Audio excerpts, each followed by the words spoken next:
नमस्कार। मैं doctor Mohit Gupta, consultant paediatrics and neonatology. आज हम इस वीडियो में ब्रेस्ट फीडिंग टेक्निक और लैचिंग के बारे में जानेंगे।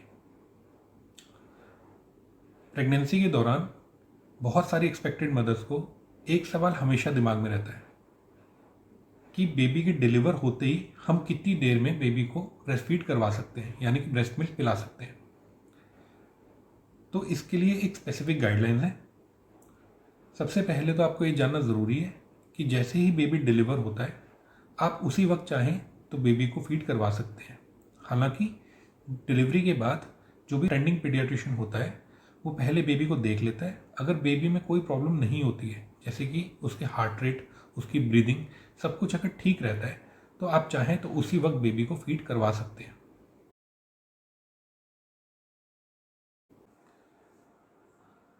और अब हम डिस्कस करेंगे ब्रेस्ट फीड के बारे में।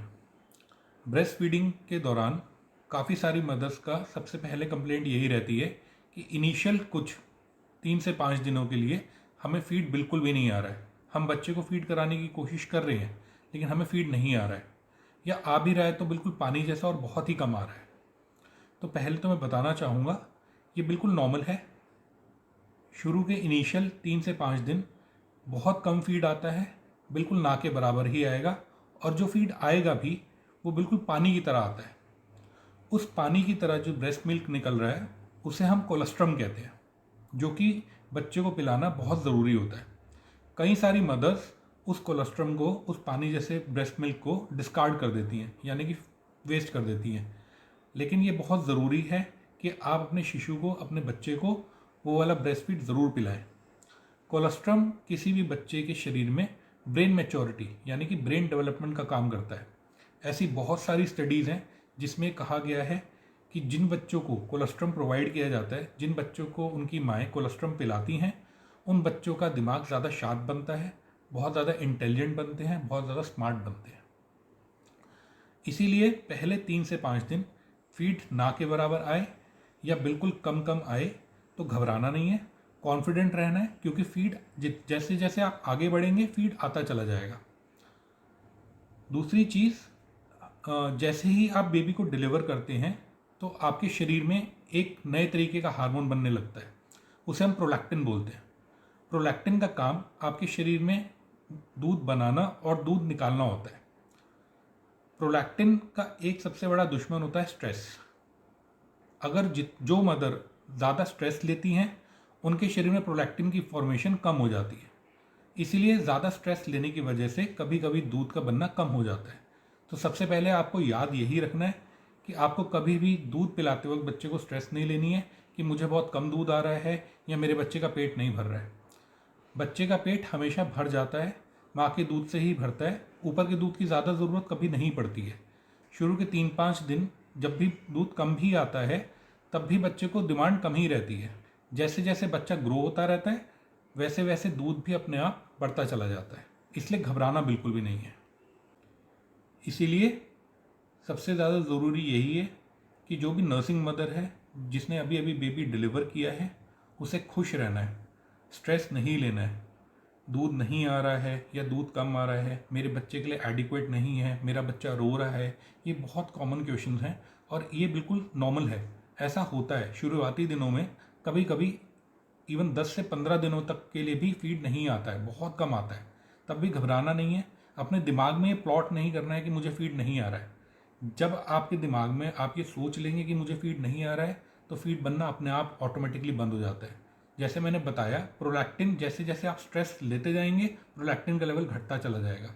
जो मदर्स बिल्कुल कॉन्फिडेंट होती हैं, बिल्कुल श्योर होती हैं कि मुझे फीड आ जाएगा, उनको फीड ज़रूर आता है। दूसरी चीज़ जो मैं हर एक पेरेंट्स से, जो कि फादर रहते हैं बेबी के या फिर घर वाले रहते हैं, उनसे ज़रूर रिक्वेस्ट करता हूँ, वो यही है कि मदर को, जो अभी नर्सिंग मदर है जिसने अभी अभी बेबी डिलीवर किया है, उसे जितना हो सके खुश रखिए। जितने आप खुश रहेंगे, जितनी नर्सिंग मदर खुश रहती हैं, उतनी ज़्यादा उनको फीड बनती है, उतना ज़्यादा उनको फीड आता है और बच्चे के लिए उतना एडिक्वेट फीड बन जाता है। जो मदर्स ज़्यादा परेशान रहती हैं, ज़्यादा दुखी रहती हैं, ज़्यादा रोती रहती हैं, उनको फीड ऑटोमेटिकली कम बनता है और वो हमेशा फिर धीरे धीरे कम होकर ख़त्म हो जाता है बहुत जल्दी। उन बेबीज़ को ज़्यादातर ऊपर के फीड की ज़रूरत पड़ सकती है, लेकिन हम ये बिल्कुल नहीं चाहते कि बच्चों को ऊपर की फीड की ज़रूरत पड़े। इसीलिए मदर्स को हमेशा खुश रहना है, हमेशा हंसते रहना है। इसके लिए आप चाहें तो कॉमेडी शोज़ देख सकते हैं, रेगुलरली फ़ोन पे ह्यूमरस वीडियोस देख सकते हैं। हमेशा खुश रहिए। अगर आपके खुश रहने से बेबी के भी मेंटल पे बहुत फ़र्क पड़ता है। ये देखा गया है, जो मदर ज़्यादा खुश रहती है उनकी बेबी की ग्रोथ ऑटोमेटिकली अच्छी होती रहती है, और जो मदर ज़्यादा परेशान रहती हैं उनकी बेबी की ग्रोथ हमेशा कम हो जाती है। आपके लिए भले ही बेबी बाहर आ चुका है, पर बेबी के लिए अभी भी वो अंदर ही है, माँ के गर्भ में ही है, उसे बाहर के एटमॉस्फेयर का कोई एक्सपीरियंस नहीं है। इसीलिए माँ दुखी होती है तो बच्चा वो एहसास कर लेता है, माँ खुश होती है तो वो भी वो एहसास कर लेता है। अब हम डिस्कस करेंगे ब्रेस्ट फीडिंग की टेक्निक को। ब्रेस्ट फीडिंग की टेक्निक किसी भी मदर को प्रॉपरली नहीं पता होती है। इस टेक्निक में ब्रेस्ट फीडिंग और लैचिंग के बीच में डिफरेंसेस आते हैं।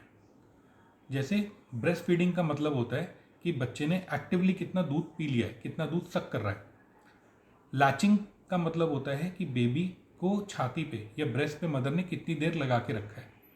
आप ब्रेस्ट फीडिंग से जो बच्चा दूध पी रहा है उसे मेजर नहीं कर सकते हैं, पर लैचिंग का एक स्पेसिफिक पीरियड होता है। किसी भी मदर को एक बार में एक ही ब्रेस्ट से दूध पिलाना है, दूसरा ब्रेस्ट यूज़ नहीं करना है। और लैचिंग यानी कि मदर को उस ब्रेस्ट पे बेबी को कम से कम 30 मिनट तक लगा के रखना है। उस बीच बच्चा सो भी जाएगा, बच्चा मुंह भी हटाएगा, तो आपको करना क्या है, कान के पीछे टिकल करके वापस उसे रुलाइए और निप्पल मुंह में डाल दीजिए। थोड़ी देर बच्चा सक करेगा और दोबारा से सो जाएगा या फिर मुंह हटा लेगा, तो दोबारा से उसके कान के पीछे टिकल करके उसे उठाइए और वापस दूध पिलाइए। ये प्रोसेस 30 मिनट तक चलते रहना चाहिए। अगर ये प्रोसेस 30 मिनट चलता है तो बेबी एडिक्वेटली आपका फीड ले लेता है। अगर आप बेबी को 30 मिनट से कम के लिए दूध पिलाते हैं तो बेबी का पूरा पेट नहीं भरेगा और बेबी बार बार एक एक घंटे में जग के दूध मांगता रहेगा। इसके बाद जब ये 30 मिनट का प्रोसेस पूरा हो जाता है तो बेबी को कम से कम 15 से 20 मिनट की डकार दिलवानी है, जिसे हम बर्पिंग बोलते हैं। बच्चे को कंधे पे लेके बच्चे के पेट के पीछे थपथपाते हैं। इससे बेबी ने जो दूध पिया है, दूध के दौरान जो वो हवा अंदर ले जाता है, वो हवा निकल के दूध हजम हो जाता है। इसमें डकारें आती हैं। बहुत सारे पेरेंट्स ज़्यादातर एक बार डकार आने पे बेबी को लिटा देते हैं। कभी कभी बेबी को 1 या 2 मिनट में ही डकार आ जाती है और पेरेंट्स बड़े सेटिस्फाइड हो जाते हैं कि चलिए डकार आ गई, अब बेबी को लिटा दिया जाए। लेकिन ऐसा नहीं करना है। एक बार की डकार में बेबी को 10 से 15 ml दूध ही हजम हो पाता है। इसलिए ध्यान ये रखना है कि बच्चे को कम से कम 3-4 डकारें आए, या फिर आप 15 से 20 मिनट बच्चे को डकार कंटिन्यूसली करवाते रहें, कम से कम। ज़्यादा से ज़्यादा चाहें तो आप 30 से 45 मिनट भी डकार करवा सकते हैं। ये दूध पिलाने की जो टेक्निक होती है, ये पूरी 45 मिनट की साइकिल है, जिसमें पहले 30 मिनट लैचिंग के रहते हैं और अगले 15 से 20 मिनट बर्पिंग के रहते हैं। अगर ये आपने प्रॉपरली फॉलो करी है तो आपका बेबी आराम से 2 से ढाई घंटे सोएगा और अपनी नेक्स्ट साइकिल पे दोबारा से उसको दूसरे ब्रेस्ट से दूध पिलाना है। अब इसके बाद कई सारी मदर्स को ये डाउट रहता है कि जो हम फीड करवा रहे हैं उससे क्या बच्चे का पेट भर रहा है, क्योंकि दूध पीने के बाद भी मेरा बच्चा तो रोता ही रहता है। तो ये इसलिए होता है क्योंकि कभी कभी दूध पिलाने के बाद या तो एडिक्वेट डकार नहीं होती है, जिसकी वजह से उसको गैस बनने से पेट में दर्द होता है, या फिर बच्चा बार बार भूखा रह जाता है। जैसे कि आपने आधे घंटे के बजाय 30 मिनट के बजाय सिर्फ उसको 10 मिनट ही फीड करवाई है, तो उसका पूरा पेट नहीं भरेगा, तो अगली फीड के लिए वो बहुत जल्दी रोने लग जाता है।